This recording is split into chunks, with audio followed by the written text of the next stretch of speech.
Frères et sœurs, en lisant cet évangile, je me suis dit, c'est pas le dimanche pour lancer le denier et de faire des grosses quêtes, parce que forcément, la figure de la bonne personne dans cet évangile, c'est celle qui donne seulement 2 piécettes, et ceux qui mettent de grosses sommes d'argent, forcément, c'est les mauvais.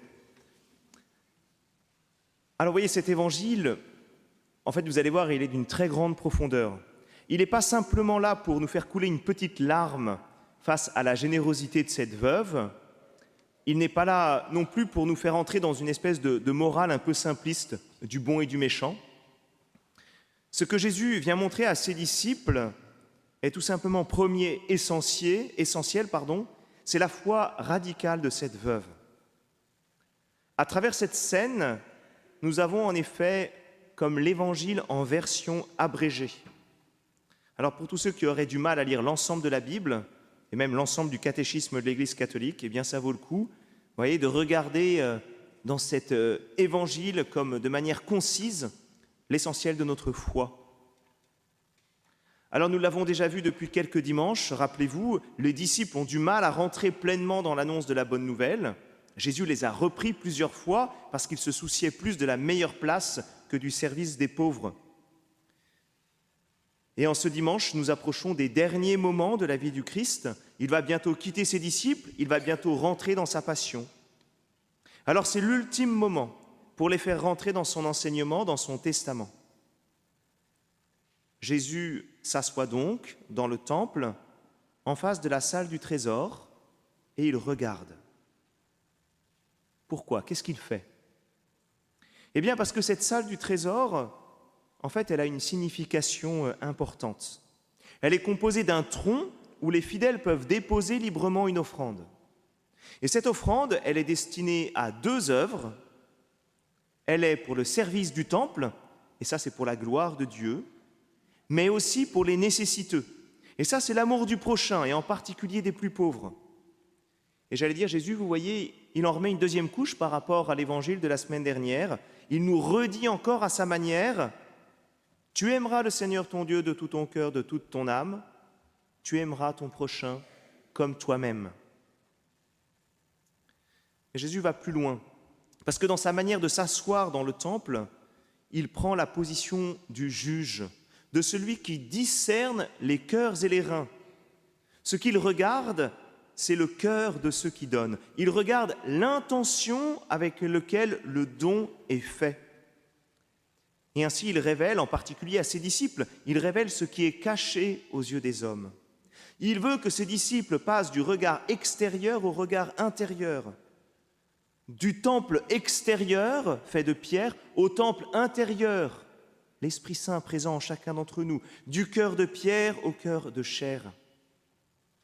Et Jésus va aller en réalité très loin, il va renverser un certain jugement en montrant que celle qui a donné extérieurement si peu est celle qui en réalité, oui, participe au salut du monde.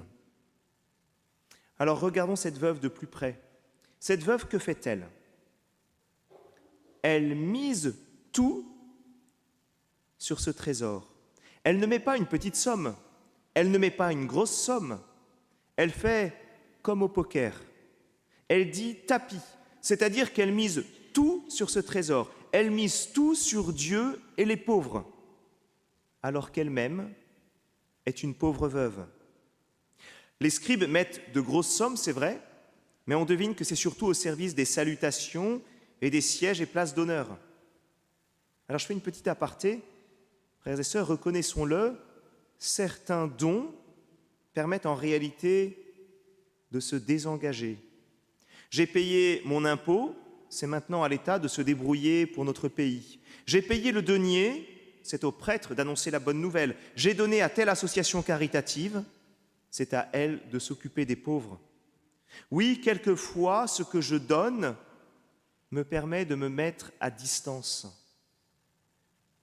Bien au contraire, le don de cette veuve est un engagement absolu. Elle engage toute sa vie, sans retour possible. Elle mise sa propre vie. Alors permettez-moi une tentative de blague, peut-être d'un goût un peu douteux. Savez-vous quelle est la différence entre le cochon et la poule? Alors la poule, c'est celle qui donne un peu, parce qu'elle donne son œuf. Mais le cochon, lui, il se donne tout entier parce que c'est lui qu'on mange. Alors vous voyez, c'est finalement la différence entre le don de ces riches, vous voyez, qui donnent un peu, et le don de cette pauvre veuve qui, elle, se donne tout entier. Alors en faisant ce coup de poker, ce coup du tapis, cette veuve, elle rentre pleinement dans la foi. Elle entend, comme la veuve de Sarepta qu'on a eue dans la première lecture, cette invitation prophétique, cette invitation divine: si vous vous donnez à moi pour consacrer votre activité, vos ressources, vos forces, votre attention, votre amour, moi, je vous ferai vivre. Cette veuve, par son geste qui manifeste sa foi, entre pleinement dans la nouvelle alliance.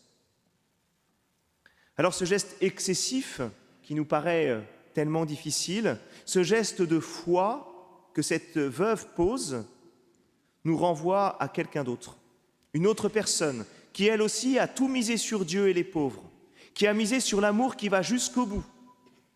C'est le Christ lui-même. Le geste de cette pauvre veuve annonce le geste du Christ. Lui aussi, j'allais dire, met dans le tronc tout ce qu'il possède, tout ce qu'il a pour vivre. Il met sa vie en gage. Il aura les deux bras écartés sur la croix, offert à Dieu son Père pour le salut des pauvres pécheurs que nous sommes. Le Christ est celui qui s'engage par excellence, qui met sa vie en jeu. Et son geste, comme le geste de la veuve, est le geste le plus riche, celui qui porte le plus de fruits. Ce geste, celui du Christ, il déchire les ténèbres de la mort, il ouvre le ciel, il réconcilie l'humanité avec son Dieu, il donne la vie éternelle. En réalité, Jésus se regarde lui-même à travers cette veuve. Et il montre ainsi aux disciples le chemin à suivre, le chemin de la foi.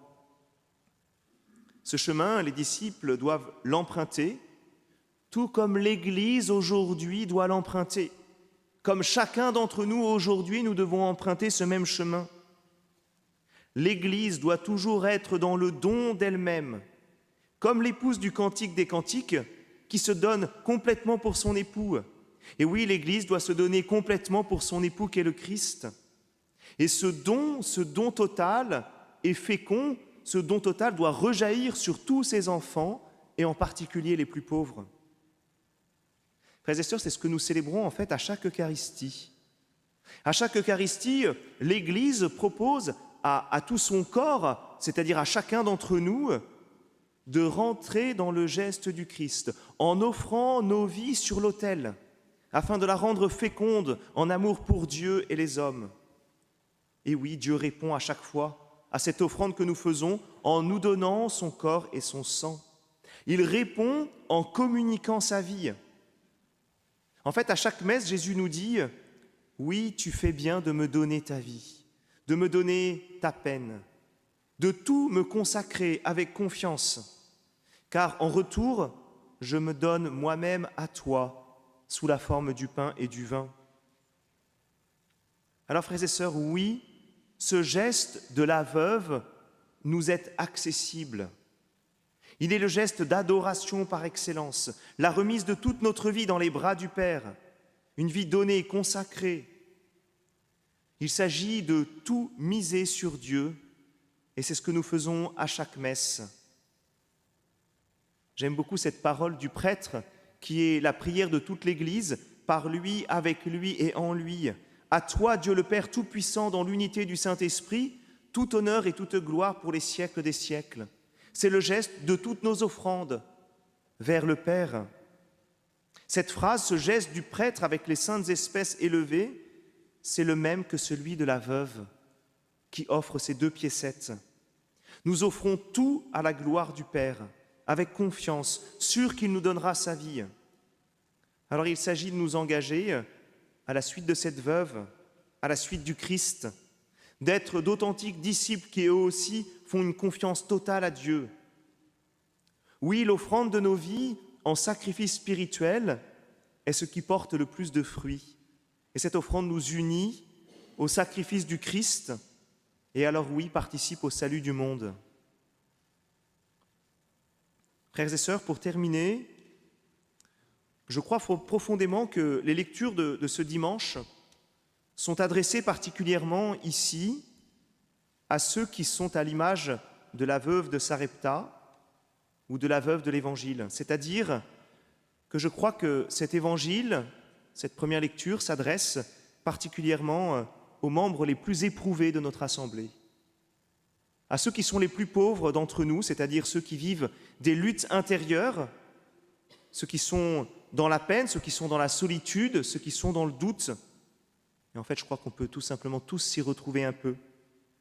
C'est à eux que Jésus dit en premier lieu, « Donne tout, mise sur moi, comme la veuve. Fais-moi confiance, comme j'ai répondu à la veuve de Sarepta. Jarre de farine, point ne s'épuisera, vase d'huile, point ne se videra. » Jésus te dit à toi qui es dans l'épreuve, qui ose ce pas dans la foi, de remettre ta vie entre les mains du Père, la jarre de ma charité, le vase de ma grâce sont débordants, jamais ne s'épuiseront. Frères et sœurs, hier, j'ai donné le sacrement des malades à une jeune femme en rémission de cancer. Elle a rencontré Dieu dans sa faiblesse. Elle est venue me voir il y a déjà plusieurs mois et elle a décidé de tout miser sur le Christ. Je pense aussi à une jeune de 21 ans qui a sombré de manière profonde dans le désespoir et au milieu de son épreuve, elle a rencontré elle aussi le Christ dans sa fragilité. Elle a tout misé sur lui et elle demande le baptême. Elle sera baptisée à Pâques, non pas dans cette église parce qu'elle a déménagé, mais dans une autre église.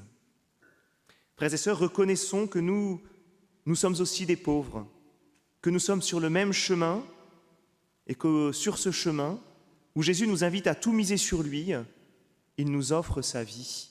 Amen. Amen.